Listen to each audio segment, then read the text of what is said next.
You're watching Parker Success Academy Clinical Rounds with Dr. William E. Morgan.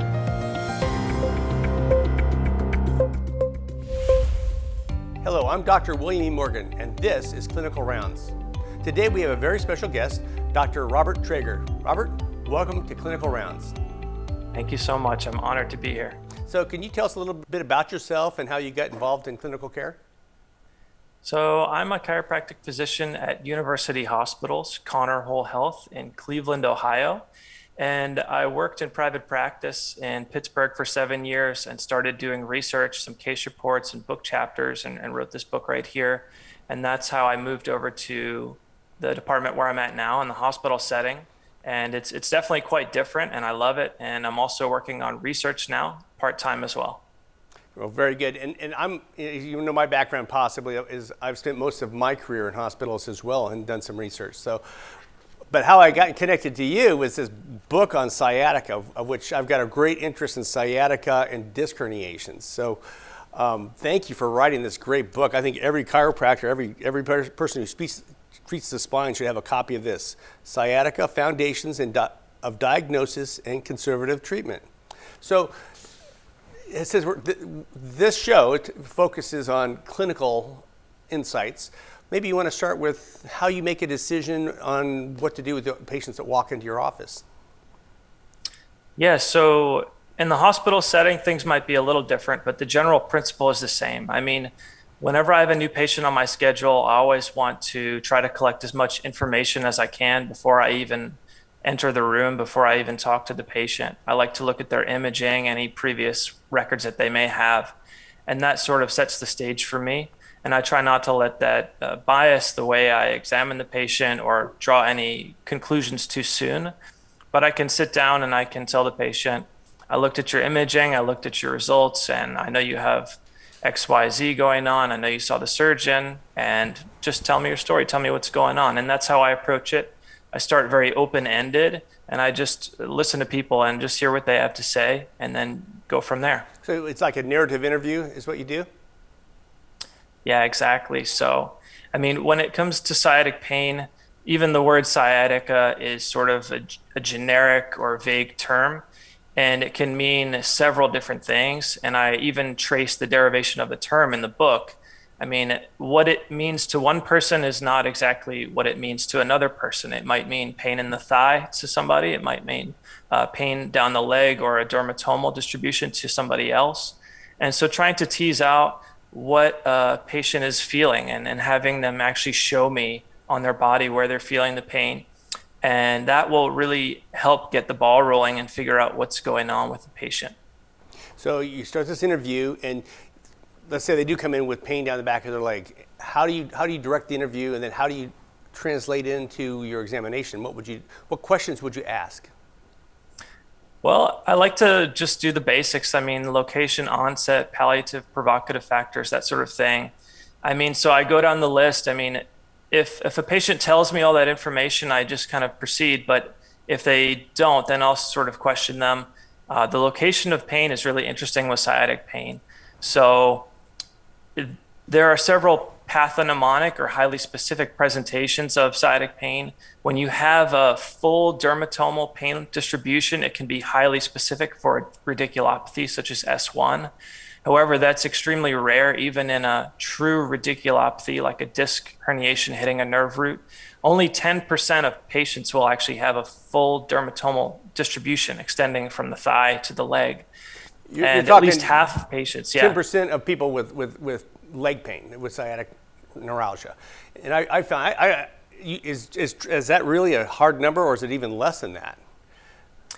Well, that's just one study that I read, that they did some confirmatory testing on patients with apparent radiculopathy, and only 10% of them had a full dermatomal distribution.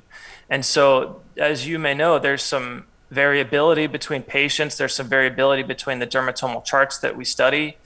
And so we try not to put too much stock in any one finding with symptoms. Actually, when you look at all the symptoms and the diagnostic accuracy of all the symptoms related to sciatic pain, and there's hundreds, most of them have a low likelihood ratio or low odds ratio.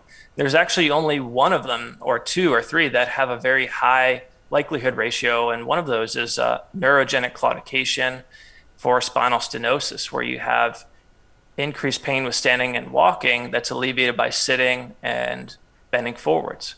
And that is very strongly predictive with a likelihood ratio, I believe, about 10. And most of the other ones are quite less. So you use the symptoms to sort of guide you, and you don't really arrive at what we call like a premature closure bias. And you don't want to settle in on a diagnosis too soon in the history.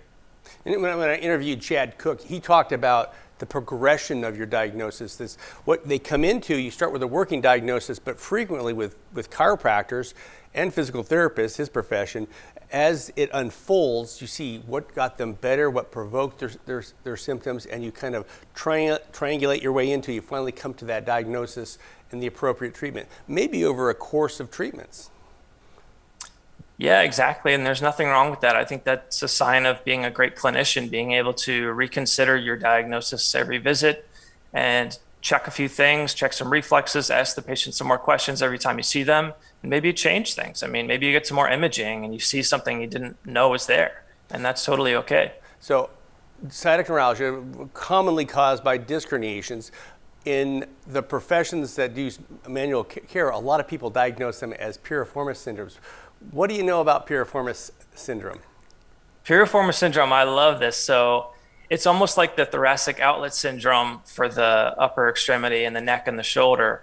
It's a very, very interesting condition. And I know a recent systematic review came out saying that these anatomical variations of the piriformis that we put so much faith in for causing sciatic pain might not really do anything. However, I'm not surprised at all by that. And in the book, I talk about a condition called deep gluteal syndrome. And I think we're putting way too much emphasis on the piriformis muscle as chiropractors and other types of professions that deal with sciatic pain, because you have the gluteus medius, maximus, obturators, you have the quadratus femoris. All these muscles can get injuries, you can get adhesions, you can get inflammation. And so the overarching term that encompasses all of that is called deep gluteal syndrome. And just to think about anatomical variations of the piriformis is kind of it's just too narrow, if that makes sense.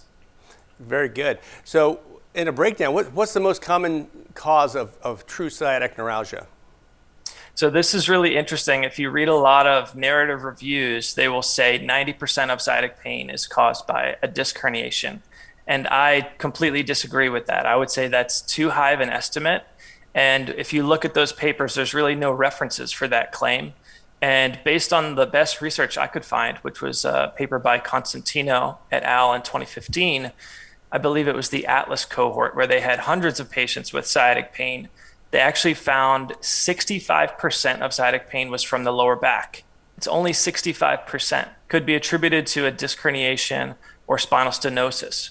Actually, 55% was disc herniation, 10% was stenosis. And so that's like 2/3 of sciatic pain. And what about the other third? And I would say probably the other common causes would be the gluteal region, like deep gluteal syndrome. And then from there on out, it gets exceedingly more rare. I mean, you have peripheral nerve entrapments in the lower extremity. You have infections and vascular conditions and tumors and all kinds of other things that are very, very uncommon. Of course, the sacroiliac joint can cause sciatic pain too. But I'd say the lower back, number one, disc herniation, stenosis, then the gluteal region and the hip, and then all the other rare things. And that study that says that 90% come from the disc, what they did is they correlated, I'll have to dig that one up, but they correlated MRI findings with the clinical presentation. And they found that 90% of the people who had you would expect it to be an L5S1 actually had herniation there. And then next was for female patients, GYN type symptoms, fibroids in the uterus contribute to sciatic neuralgia. And that maybe up to 4% of the sciatic neuralgias came from piriformis syndrome or deep gluteal. So that's a study done. It's correlating imagery with the patient. That's where they came up with those numbers, from my understanding of reading the literature. So, but there's the idea is don't get too caught up in that. Just know there's a variety of things can happen. I think we talk ourselves into piriformis syndrome pretty easy. It makes sense that you put pressure on the piriformis, it hurts. Well, of course, the inflamed nerve is going to be tender as well, and all the other factors for that. So you don't. It sounds like you do not use the term piriformis syndrome in your patients. You use deep gluteal syndrome. Deep gluteal syndrome is the term I like to use. Sometimes I will use piriformis syndrome as well. But to clarify what I said before about disagreeing with that 90%, in practice, I would say it's very high percentage disc herniations that we see. And I do think that a lot of patients actually have multiple causes of their sciatic pain, where you have a disc displacement, maybe a bulge or herniation, and maybe it's smaller, maybe it's more central. It's hard to really say if it's causing nerve root compression. And then you also have some other things. You have some trigger points, maybe you have some vascular comorbidities, you have some chronic pain or central sensitization. It gets very complicated with some patients, and there's not always one thing you could point your finger at and say that's exactly what's wrong. That's great. So can you simplify sensitization, centralized centralization? How would you describe that to people so they know what that means? Central sensitization is an upregulation of our pain pathways over time, and it can manifest in sciatic pain in various ways. And one way I like to describe it is actual changes in the central nervous system or blurring of the somatosensory cortex. And one example might be more practically when a patient comes in and they're telling you they have sciatic pain. They can't really trace out where the pain is or delineate it to you or describe it to you or characterize it to you.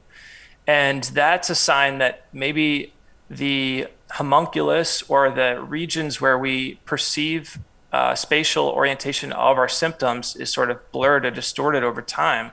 And there are actual changes in the brain, and different areas will sort of take over other areas, and things will expand and things will shrink. And so it becomes very confusing and blurry. And these are patients that maybe have a little bit of a worse prognosis, unfortunately. Mm-hmm. Maybe they've just struggled to get rid of their symptoms for whatever reason, and they're maybe a little more challenging to treat. And we have a neurocenter here, and for those patients with chronic pain, we use basically brain-based treatments to treat that. And one description I've heard describing centralized sensitization is if you were to put your hand into a beaker of water and have it slowly heated up until you had to remove it. Let's say it goes up to 200 degrees before you have to remove it. If you did it again, it might be 150 degrees. If you did it a third time, it might be 100 degrees.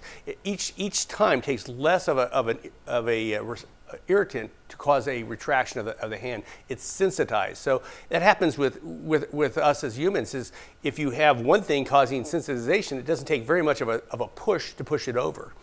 Inflammation or stress. Does that make sense? Does that go along with how you understand this? Exactly. And there's things in the central nervous system with sciatic pain, but there's also peripheral sensitization of sciatic pain as well. And so with respect to disc herniations or annular tears or fissures, you can actually get ingrowth of some of the nerves that surround the disc. Normally, they only penetrate into the outer third of the disc, but they can actually grow all the way into the center of the disc after you've had a disc herniation. So again, you get these fissures and you get neoinnervation, but you also get neovascularization, where you actually get blood vessels growing into the disc. And when that happens, when you get blood next to disc material, you have create like a factory for inflammation and pain. It's refractory pain that's very frustrating to treat. Yeah, and little movements that people wouldn't normally hurt them. I mean, driving over a bump in the road or something, and now your annulus is super sensitive, your disc is super sensitive, you feel every little thing, and that can trigger muscle spasms and guarding and all kinds of pain. So yeah, that's a major problem. Yeah, for a disc that shouldn't have mechanoreceptor, but nerve endings in it, that means everything, any pressure, any petite trauma can cause pain. How would you treat those patients? How do we treat those patients? That's a really good question. And I think part of it is time. I think that as the disc heals, and we know now that 2/3 of disc herniations will actually heal over time to some degree. The proteoglycans in the disc will actually overcrowd some of the ingrowth of the vessels and the nerves and things like that. There's some evidence that healthy disc tissue simply will not allow those things in. And that's one aspect. So just remaining optimistic, and it can take a whole year or more for a disc related sciatic pain to improve. The other aspect is to fight against the nociceptive signaling or the pain signaling as any way you can with any kind of manual therapy or exercise, any kind of movement. Basically, helping patients feel that they're safe when they move and shutting off some of those central signals that people have with worrying about movement, and just showing people exercises that you know are safe. And then you tell them, hey, this is safe to do. It won't make you worse. If it's hurting a little bit in your back, that's fine. If you're getting numbness and weakness in your leg, you should probably stop. But you can show them a lot of things to do, and you can do a lot with your hands. And with those patients, with the neo-innervation, the neovascularization in the disc, they've done some studies where they found people in cadaverous specimens after they've passed, like they've had that without the pain. But people who do have it, I know that they had this coil they would put in and use radio frequency ablation to basically fry the disc, was popular years ago. Are they still doing that in your hospital? You know, that's really interesting. They do some ablative procedures in our hospital. I don't think they do the disc ablation very much, or the annular ablation too much. They would used to do chymopapin injections back in the 80s, and it was just too strong. It would rapidly degenerate the disc, trying to treat these discogenic pain. Discogenic pain was very frustrating for clinicians to understand what it is and how to treat it. And something you said earlier about that 2/3 of all disc herniations self-absorb. And I've got a great video, and hopefully we'll be able to put it here, but it shows that when the disc breaks through the annular fibers, the nucleus propulsive breaks out, it releases these cytokines that attract macrophages, and the macrophages release even more cytokines, and they go there and they release something called matrix metalloproteinase 3, which is a proteolytic enzyme, and it starts dissolving it so that macrophages can eat the nucleus material. And that's really what happens if we allow the body to heal itself. Is that your understanding of how discs are reabsorbed? Yeah, absolutely. So to my understanding, that phagocytosis is one of the most currently accepted hypotheses for how disc herniations shrink and resorb. The other theory is shrinking of the disc over time. The disc herniated material will shrink if it has a lot of water content. And as we know, the nucleus is mostly water. And if some of the nucleus pulposus herniates out over time, there's really nothing giving it any more water, so it will just shrink over time. And the other hypothesis for how disc herniations go away is called retraction. And I don't think this is really supported too much. It used to be more supported, but basically the idea is if you have a protrusion that hasn't sort of escaped beyond the boundaries of the PLL or the posterior longitudinal ligament, that sort of serves as a wall or like an elastic band, so to speak, and sort of pushes the disc back in. But I don't really see that happening too much. I feel like once the disc has herniated out, I don't see it really going back in. You're talking about manual flexion distraction, pushing that back in? You know what? I feel like that hypothesis is more applicable to smaller protrusions and disc bulges. When you have a sequestration or an extrusion, I don't think there's too much way that could actually go back in once it's that far. So it sort of depends. I totally agree. I think that flexion distraction is great, though. I think it's one of the best tools that we have. And but I mean, it may not work for that reason in certain types of disc herniations. I think it does a lot of things. I mean, it stretches the intervertebral space. I mean, it reduces pain as any manual therapy would do. It has effects on the muscles. It does a lot of good things. I mean, it may be even a bit of a neuromobilization component with that as well. So it's doing a lot of positive things. But if you have a sequestered or extruded disc that's out, that's actually not a bad thing. It can resorb and doesn't have to go back in. Well, you said that there's 2/3 of the disc will reabsorb. My understanding is virtually all sequestered fragments are going to reabsorb if you can last long enough. If there's not a neurological deficit that you have to remove it out, but eventually it's going to reabsorb a sequestered fragment. So we've gone pretty deep into some heady topics here today. I'd like to invite you back to another episode of Clinical Rounds. I'd love to have you come back and we talk a little bit more about sciatic neuralgia and some of the things that you find interesting in clinical practice. Thank you so much. It was great being here. I would love to. You've been listening to Dr. Robert Traeger, author of Sciatica, Foundations of Diagnosis and Conservative Treatment. Great book, and obviously you own the material. So thank you for joining us today at Clinical Rounds. Thanks for watching another episode of Parker Success Academy Clinical Rounds with Dr. William E. Morgan.